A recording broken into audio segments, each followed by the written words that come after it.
నమస్తే అందరికీ. ఈరోజు వీడియోలో మునగాకు పప్పు ఎలా చేయాలో చూద్దాం. ఆషాఢం వచ్చిందండి. మన తెలుగింటి సంప్రదాయం ప్రకారం ఎవ్రీ థర్స్డే సండే వండుకుంటామండి. మీకు తెలుసు మునగాకులో చాలా ఆరోగ్య ప్రయోజనాలు ఉన్నాయి. బ్లడ్లో షుగర్ లెవెల్స్ని తగ్గిస్తుందండి. యాంటీ ఆక్సిడెంట్స్ ఉండటం వల్ల ఇమ్యూనిటీ బూస్ట్ అవుతుంది. కంటి ఆరోగ్యానికి మంచిది. అలాగే చాలా విటమిన్స్ మినరల్స్ ఉంటాయి కాబట్టి స్కిన్కి హెయిర్కి కూడా మంచిది. ఐరన్ ఉండటం వల్ల బ్లడ్ పడుతుందండి. అలాగే కాల్షియం ఉండటం వల్ల టీత్ బోన్స్ స్ట్రాంగ్ అవుతాయి. ఇవి ముక్కలుగా కట్ చేసేసుకోవాలండి. ఎండబెట్టేసిన తర్వాత ఒక క్లాత్ మీద ఒక కొబ్బరి చెక్క తీసుకోవాలి. ముక్కలుగా కట్ చేసుకొని మిక్సీలో ఆడేసుకోవాలి వీడియోలో చూస్తున్నట్టుగా. ఒక గ్లాస్ కందిపప్పు తీసుకోవాలి. ఒక గ్లాస్కి ఒక గ్లాసు నీళ్ళే పడతాయి. నేను ముద్దగా వండట్లేదండి, పొడి పొడిగా వస్తుంది. మా అమ్మ ఇలాగే చేసేది. ఒక గ్లాసు నీళ్ళే వేయాలి.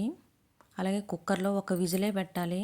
కొద్దిగా వాటర్ వేసి ఒక గ్లాసు వాటర్ ఒక విజిల్ రానివ్వాలి. వీడియోలో చూస్తున్నారు కదా, అలా పొడి పొడిగా ఉడకాలండి. ఒక విజిల్ సరిపోతుంది. ఒక గిన్నెలో ఆయిల్ వేసుకుని కట్ చేసిన మునగాకు వేసేయాలి. అది పొడి పొడిగా ఫ్రై అయ్యేంత వరకు ఫ్రై చేయాలి. చాలామంది పప్పు మెత్తగా అయ్యేంత వరకు చేస్తారు. అలా నచ్చదండి నాకు. ఇలా ఒకసారి ట్రై చేసి చూడండి, చాలా బాగుంటుంది టేస్టు. ఇలా పొడి పొడిగా ఫ్రై అవ్వాలి. తర్వాత ఉడకబెట్టిన కందిపప్పు వేసేయాలి. కందిపప్పు ఉడకబెట్టేటప్పుడు కొంచెం వాటర్ ఎక్కువైనా రసంలో వేసేసుకోవచ్చండి. ఆ వాటరు కొబ్బరి కూర వేసేసుకోవాలి. ఒక 1/2 టీ స్పూన్ పసుపు వేయండి. తగినంత సాల్ట్ వేసుకోవాలి. 1 స్పూన్ కారం పడుతుంది, కారం వేయాలి. పచ్చిమిర్చి పోపులో వేస్తామండి, పోపులో వేసుకోవచ్చు.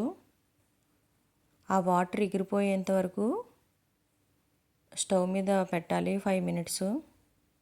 తర్వాత ఒక గిన్నెలో ఆయిల్ తీసుకొని, ఆయిల్ నెయ్యి 2 కలిపి తీసుకోవచ్చండి. 1 స్పూన్ జీలకర్ర, ఒక 5 వెల్లుల్లి రేఖలు, పచ్చిమిర్చి నేను పోపులోనే వేస్తాను. తర్వాత ఎండుమిర్చి, కరివేపాకు వేసేసుకుని పోపు బాగా వేగాలి. తర్వాత పప్పులోకి ట్రాన్స్ఫర్ చేసేయండి. చాలా బాగుంటుందండి టేస్టు, కమ్మకమ్మగా. ఒకసారి ట్రై చేయండి ఈ స్టైల్లో. మా అమ్మమ్మ ఎలా వండేదండి, మా అమ్మ వండుతుంది. మాకు ఇలాగే అలవాటైపోయింది. అలా వండినా బాగానే ఉంటుందండి, కానీ ఈ టేస్ట్ అలవాటైపోతే వదలలేము. ఒకసారి ట్రై చేయండి. కమ్మకమ్మగా ఉండే మునగాకు పప్పు రెడీ అయిపోయింది. ఒకసారి ఇలా ట్రై చేసి చూడండి. Thank you for watching this video అండి.